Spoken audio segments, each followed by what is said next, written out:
This is Radio Health Journal. I'm Reed Pence. This week, if there's a COVID-19 vaccine, who should get it first? And even then, will it work? It's also possible that COVID will in some form remain with us forever, that we will be beating down little outbursts of it in a game of whack-a-mole for generations. Why you may not want to be first in line, but certainly not last, when Radio Health Journal returns. I'm Nancy Benson, host of Radio Health Journal. If you enjoy listening to Radio Health Journal, you'll also like our sister show, Viewpoints, which covers a wide array of topics from education to history to the environment. Here's a preview of what they're covering this week on Viewpoints. My parents, like so many Holocaust survivors, didn't really start talking about their experiences until maybe 50 years later. The untold stories of the Holocaust. Then, if you get an email from Winnie Mandela, that's not a bad day, is it? That's a fun thing to happen. One man's mission to scam the scammers. I'm Marty Peterson. and I'm Gary Price. These stories in depth this week on your public affairs magazine, Viewpoints. Listen to Viewpoints on your favorite radio station and subscribe and listen to shows anytime on Apple Podcasts and Google Play.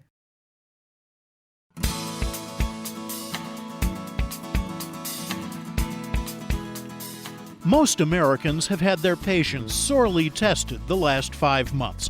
How long can we keep on doing the social distancing and mask wearing that COVID-19 precautions demand?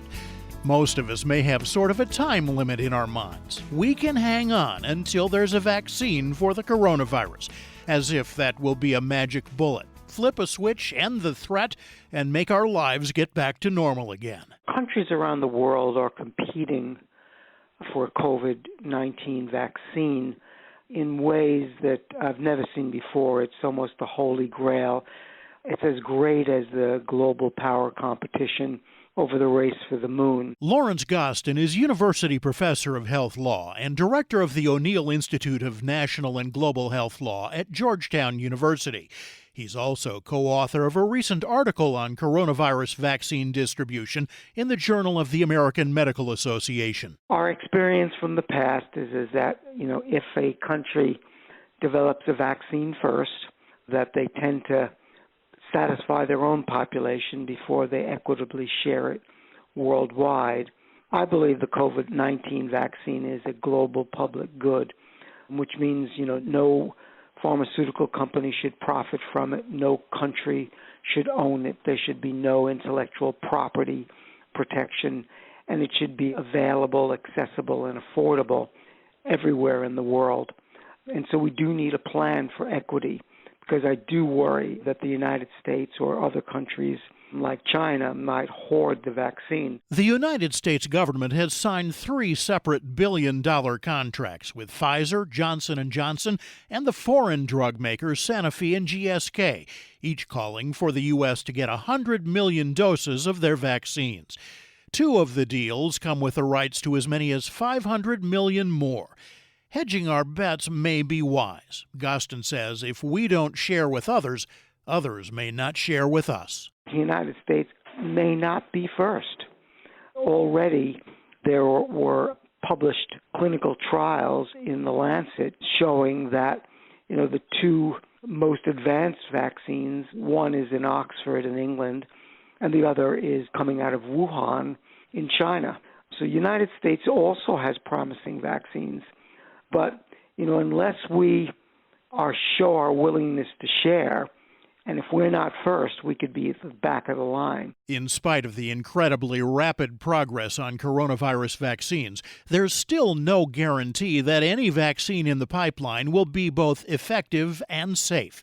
In fact, Gostin says the very speed of development is a red flag. Countries have cut corners. They're going at warp speed. And so I'm concerned about rushing this to the market too soon.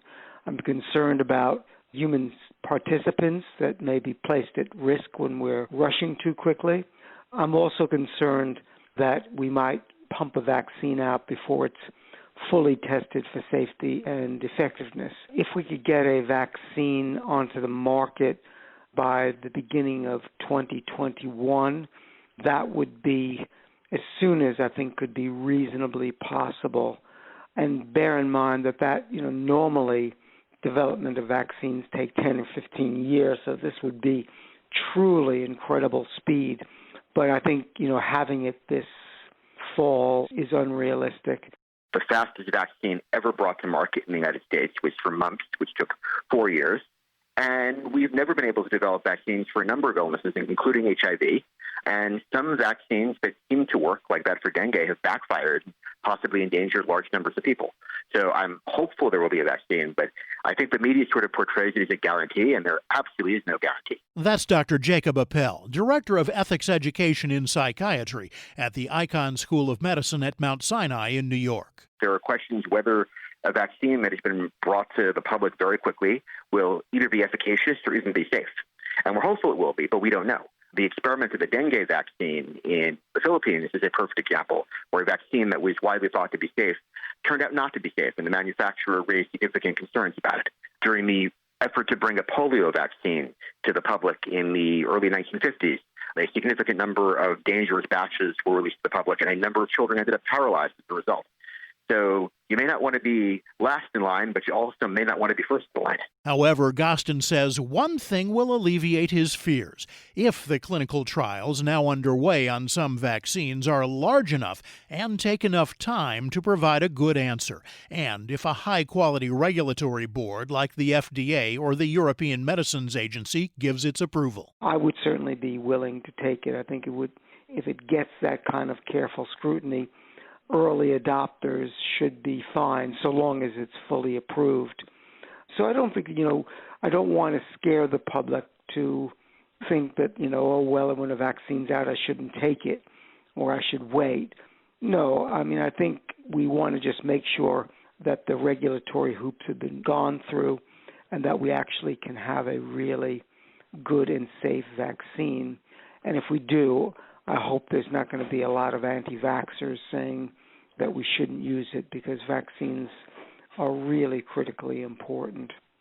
And so if I was an early adopter, I would be comfortable taking it. And of course, there are plenty of other people who not only would be comfortable taking the vaccine, but would want to be first in line. So once the safety concerns are answered and a vaccine is approved, who should be first? The first in line should be healthcare workers and first responders, essential workers, because they're the ones that are taking care of people with COVID. They're the ones that are out there on the front lines keeping our economy and our society moving, and I think we owe them a duty. And by prioritizing them will be extraordinarily important. So I think they're first in line. The vaccine may have some risks involved, and healthcare workers simply may be more knowledgeable and in a better place to understand those risks and consent to it rather than the average person. They have knowledge about the sciences, their experience in medicine. They're also going to be, assuming there is efficacy in the vaccine, placing their lives on the line trying to help other people. So keeping individual healthcare workers in the workforce is really important. But also the assurance people will have that they're safe and that their families will be safe will generate people to stay in the healthcare workforce rather than retreating to their own homes. However, at the same time, many people have doubts about doctors and vaccines. Appel says if healthcare's powerful get preference, it may worsen the distrust and drive some people to stay away from the vaccine or from other anti-COVID steps like wearing a mask. That's why Gostin and Appel say if we talk about putting essential workers first in line, it has to include lots more than just doctors. It should also include, for example, the checker at the grocery store. People who are putting their life on the line every day, they may not be the heroes that we clap, who are doctors and nurses, but they are heroes. And our food supply is extraordinarily important, and we so often in our past have just kind of looked the other way when we saw these kinds of grocery workers or delivery people. But they're the ones that are keeping us going. We owe them a responsibility. So yes, I think that they would be one of the priority groups. Housekeepers and dietitians and security guards and EMTs, and they generally get much less recognition, but they're often putting their lives on the line not just as much, but even more than the nurses and doctors are. So I think any system that applies to healthcare workers really needs to encompass all healthcare workers, but there are other people who keep the country functioning during times of crisis. And where we're going to draw that line and how we're going to allocate it, how it allocates scarce resources is very challenging. The one thing I don't think we should do, and this was actually proposed by several healthcare systems, is we do not want a system that favors people with significant political power over those that don't have it.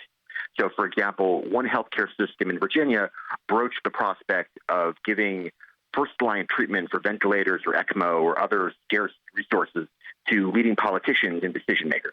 I think the backlash against that in our society would be devastating for public health. Second in line, Gostin says, should be those who are most at risk and vulnerable. People who are elderly, who have pre-existing conditions, who've been on the margins of society. So I would think that need is extraordinarily important. And then the other priority group would be those where we need the vaccine for prevention, that we might, for example, have some kind of ring vaccination around a hot spot to make sure that it doesn't spread other places. Gostin says other groups who've been disproportionately affected by COVID-19 and so are at higher risk may also deserve a better place in the vaccine line. The poor and racial minorities fall into that category. While, we wouldn't want to have a total race-based priority, it does seem to me that where we see high risk and vulnerability based upon socioeconomic status, race, or prior disease or age, those factors do need to be taken into consideration. However, just like with the flu vaccine, despite the demand that's sure to be there, not everyone will line up to get a coronavirus vaccine, ever. And that's a problem, too. Only some segments of the population are going to be willing to accept the vaccine. And unless there's a federal or state-based mandate, large numbers of people are going to opt out. And vaccines don't work just because they treat individuals. They work because they build up enough immunity, or what's called herd immunity, in the community that you're unlikely to encounter someone who's infected because more people have been vaccinated, and that produces a slow but steady decline in the incidence of the disease, in this case, the COVID virus. There are strong indications that we may not reach herd immunity through voluntary vaccination. There are these polls that show that 30% of the population simply will not get vaccinated under any circumstance, and another 20 to 30% might be willing at some point, but not early on in the process. So rather than seeing a sudden elimination of COVID, we may see a slow but steady drop-off. It's also possible that COVID will in some form remain with us forever, that we will be beating down little outbursts of it in a game of whack-a-mole for generations. That's contrary to the hopes of a lot of people who view a coronavirus vaccine as the end of our troubles. As Gostin says, it's not that easy. The likelihood that a vaccine is going to be a complete magic bullet is a fantasy. It's unlikely to be 100% effective. For a start, think about the flu vaccine, which, at best is about 60% effective. And it's not going to be available for quite some time for all the world population or even the whole population of the United States. And so, for me, when we get back to normal, will be in about a year and a half to 2 years' time. And it'll be a combination of things. First of all, we're not going to COVID-19 is not going to disappear. It's going to be with us throughout all of our lifetimes. And it'll continue to be a problem, just the way influenza is. And it'll continue to kill, just the way influenza does. But I think we'll learn to live with it. Getting past COVID-19, Gostin says, will take a combination of the vaccine, of some people getting the disease and recovering, and better treatments. We need to realize that most epidemics last 2 to 3 years. We're 6 months into this one, so he says it'll take about a year and a half, vaccine or no vaccine, before we start climbing out. I'm Reed Pence.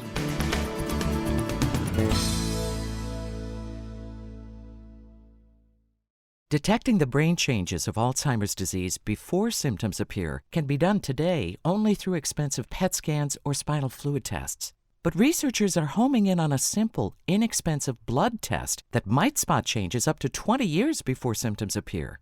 Multiple studies presented at the Alzheimer's Association International Conference 2020 show that specific proteins are detectable in the blood as early as age 25 that correspond to the buildup of toxic tangles in the brain. Dr. Maria Carrillo is Chief Science Officer of the Alzheimer's Association. These are early results, but they are encouraging. There is an urgent need for simple, inexpensive, and non-invasive diagnostic tools for Alzheimer's. An early blood test would allow people with Alzheimer's and those at risk to plan for the future, and it could speed drug development by identifying the right people for clinical trials. Dr. Carrillo says the tests require further large-scale studies before they can be made widely available. Find out more at alz.org.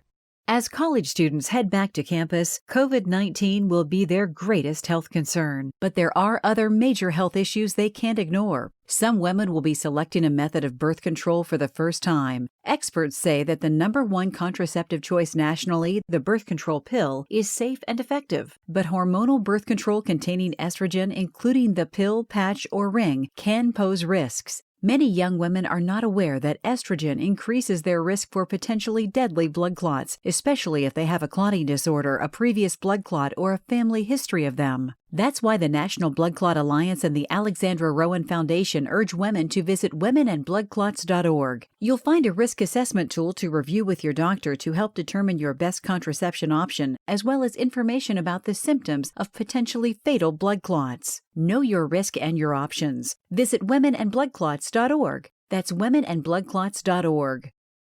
A new survey shows that the majority of American men over age 45 are prescribed medications for a wide variety of conditions, including a non-cancerous enlargement of the prostate, or BPH.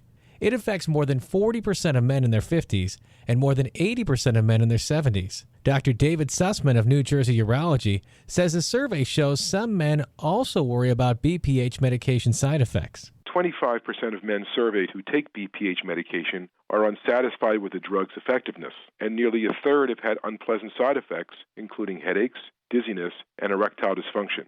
Ultimately, more than a quarter of men who took BPH medications had stopped taking them.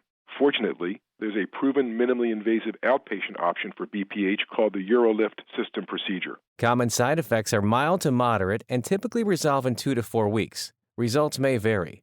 Visit urolift.com today to find a urologist near you and see if the UroLift system procedure is right for you.